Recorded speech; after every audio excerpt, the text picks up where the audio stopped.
महाजनपद।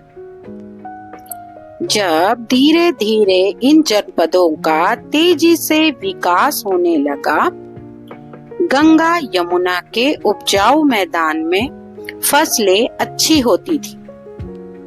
दक्षिण बिहार के क्षेत्र में मिलने वाले खनिजों, मुख्य रूप से लोहा से औजार या हथियार बनाए जाने लगे। इससे इस क्षेत्र के जनपदों की शक्ति बढ़ी और यहाँ उद्योग धंधों का भी काफी विकास हुआ।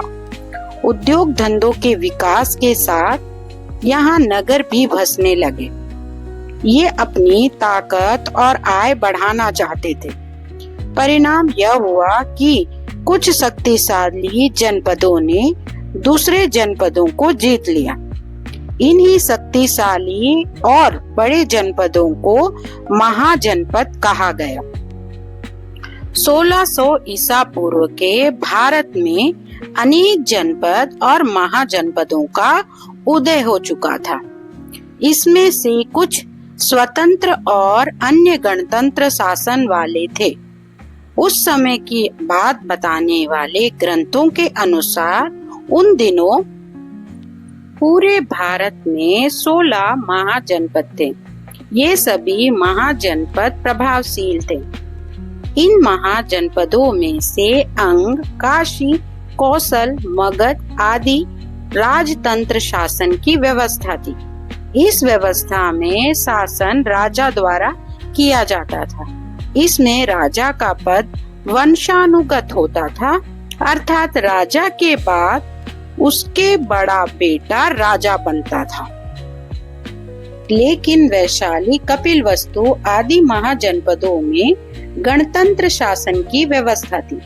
गणतंत्र शासन व्यवस्था में शासन एक ही वंश के पुरुषों की एक सभा के द्वारा किया जाता था। यह सभा अपने सदस्यों में से किसी एक को कुछ समय के लिए राजा भी चुन लेती थी।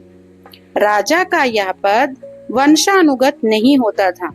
गणराज्य के अंतर्गत आने वाले दूसरे वर्ग के लोग, महिलाएं, दास, व्यापारी आदि का शासन चलाने में कोई योगदान नहीं लिया जाता था। गणतंत्र शासन की यह व्यवस्था कुछ छोटे गणतंत्रों में बहुत लंबे समय तक चलती रहती, मगर वैशाली जैसे कुछ महत्वपूर्ण गणराज्यों का अंत मगध जैसे शक्तिशाली राज्यों के साम्राज्य विस्तार की नीति के कारण ही हो गया।